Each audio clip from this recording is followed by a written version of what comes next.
Hi everybody, welcome back. I've got another quarterly check-in video today. So my most recent upload was all about my Q3 makeup inventory. I ran through all of the numbers, and in today's video I'm going to do a Q3 makeup purchasing check-in video and to see whether I have stuck to my replacement only no buy or not. But if you saw my previous video you probably know the answer to that one. So I have my phone here in front of me with my makeup inventory spreadsheet, my purchases, project plans, all of that. So I'm going to run through the purchases that I've made over the past 3 months, so July, August and September.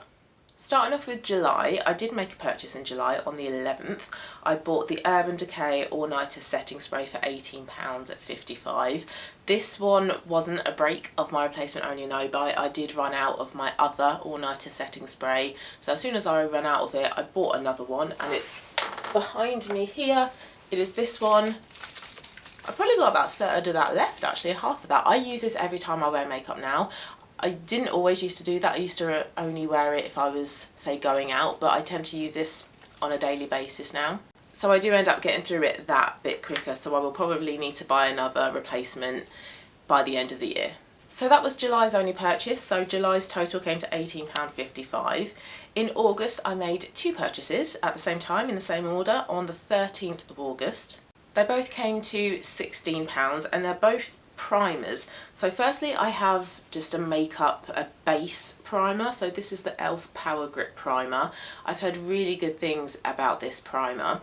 So it was on my wish list of products that I wanted to try. I don't always wear a primer, but sometimes I do feel like the middle of my face, it gets a little bit shiny a little bit quicker, or makeup kind of like moves a little bit sometimes. So I feel like I need that kind of grippy primer. So I wanted to try this one. I've used this one possibly no more than like half a dozen times, but so far so good. I do quite like it. But I think I said in my previous video when I was talking about primers that once I come off my replacement only no buy, I would like to buy a hydrating primer as well, because I feel like I need a gripping one in the middle and then like a hydrating one possibly on my cheeks or something. So I feel like I need 2 when it comes to doing my makeup. If I was to put this on all over my face, I feel like it would be a little bit too drying. I don't want it to grip everywhere, you know, just mostly kind of like in the centre where it does move. But so far so good, I like that one. And then the other primer product I bought was an eyeshadow primer. If you followed my project plan last year, you will remember this product. It took me absolutely ages to use up. It was one of those products that just kind of hung on for dear life, didn't want to be finished.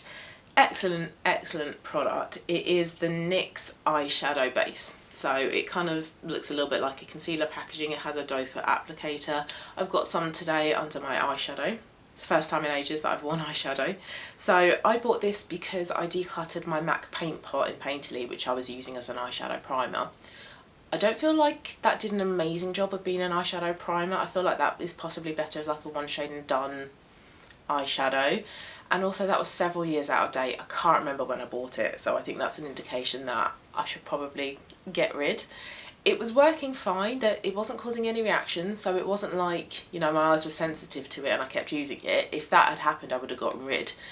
But the reason that I did get rid is because it didn't do an amazing job of priming rather my eyes for eyeshadow over the top. It was several years out of date and I had just kind of grown a bit tired of using it because I was using it sort of most days. I got to below half of the product left. I think I probably had about a third of it left, but it is also one of those products as well that just takes so long to use up. So I did get rid of that one, but because on the odd occasion like today I do sometimes still like to wear eyeshadow, I bought the NYX one. So those were the only purchases in August. So August total came to £16. September, this is when I broke my no buy.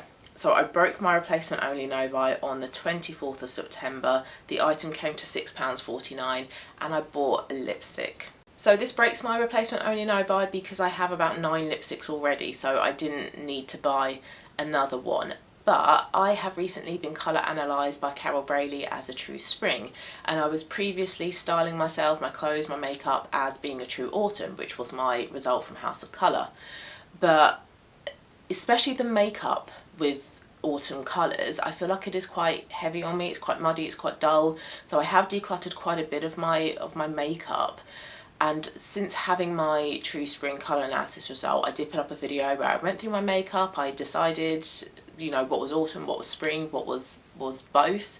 And not many of my lipsticks were suitable for just purely springs. I think only two, which were my Lisa Eldridge Je ne sais quoi lipstick, which is a pink coral, and also Merit Carbo, which is an orange red. Those are really my only choices when it comes to wearing a true spring lip. And again, since having my colour analysis result, I have done a lot of research. I've looked on Reddit, I've joined some Facebook groups, and I'm doing a bit of research as to the best sort of like makeup colours for true springs. And there are so many true springs that recommend Revlon Coral Berry as a lipstick, and I decided to buy it.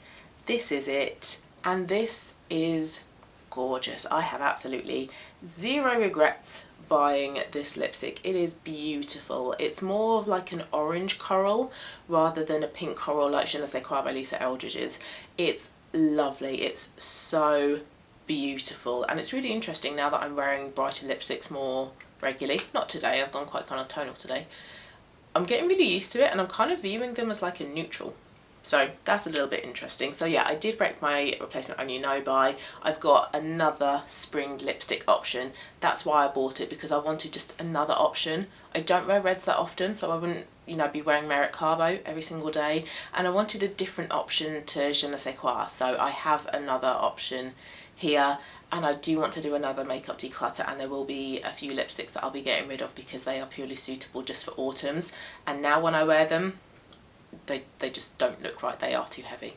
And then my last purchase this quarter came the following day, on the 25th of September. It came to a total of £21.98. I had used up all of my lip glosses. I was wearing my lip glosses basically every single day because I love lip gloss. They're so hydrating, but also I was wearing them on top of those autumn lipsticks to try and spring them up a little bit. So I was having a play with a lot of my different lip products. So I did end up using both of the lip glosses that were in my collection, so it meant that I could then buy another lip gloss because I didn't have any others in my collection. And I wanted to buy one of the Maybelline Lifter glosses, but I couldn't decide what shade I wanted to buy. So I had a look on Boots, and Boots actually had a 3 for 2 for Maybelline. So I thought, well, this is good then. I will get 2 lip glosses. I could have just gotten away with one. I could have just bought myself one, but I thought, you know what, let's buy a couple. There's a deal on. You wear lip gloss basically every day, so you are going to use them. So I bought 2 of the lip glosses, and then I also bought a mascara because the Merit mascara that I'm using at the moment, that goes out of date this month. So I would have need to have bought a mascara at some point soon anyway. So these are the lip glosses. This one is in the shade Peach Ring, which, as the name suggests, is a nice warm peach shade, a little bit orangey, a little bit coral, really lovely colour. And then this one is called Sweetheart, which is a red. They're very lovely lip glosses. They're very hydrating. They give you a nice little tint of colour. They are not as pigmented as the House of Colour lip glosses though, and I think I do still prefer the fact that you get more pigment with House of Colour. But these are really nice as toppers. On their own on my lips, they're not as pigmented as I would like them to be, but that's just because I have really pale, like blue pink lips anyway. I think it's because of my Raynaud's. So I do prefer to wear these with a lipstick. But lovely glosses, nice big fat doe foot applicator. I like that with a lip gloss, very hydrating. Have a sweet smell but nothing too overpowering. When I first tried these I did think, oh no, I didn't realise there was a scent, I don't think I'm going to like it. But as soon as it's on, I can't notice it. So those are the lip glosses, and then the mascara I got is one that I've had before. Very, very nice mascara, really enjoyed it. The Sky High Lash Sensational Mascara, and I got mine in a true brown because it's been a little while since I've had a brown mascara. The one that I've got at the moment is black. I'm pretty sure the one before that I had was a black as well, and I do prefer a brown, so I've gone back to a brown mascara. So September's total was £28.47. So for the whole of quarter 3, my makeup purchases came to £63.02. And to give you an overall total so far this year, so quarter 1 I spent £22.12. Didn't buy anything in quarter 2.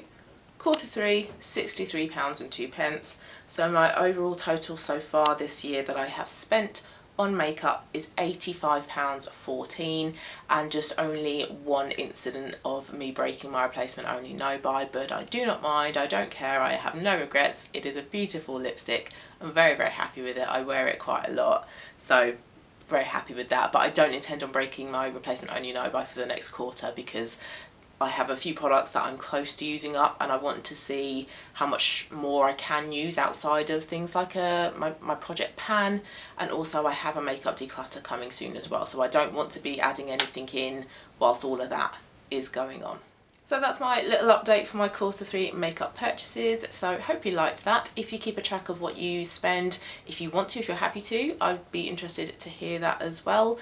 Thank you very much for watching, and I will be back with my update on some more beauty products that I want to finish off this year, so I'll see you soon for that one. Bye.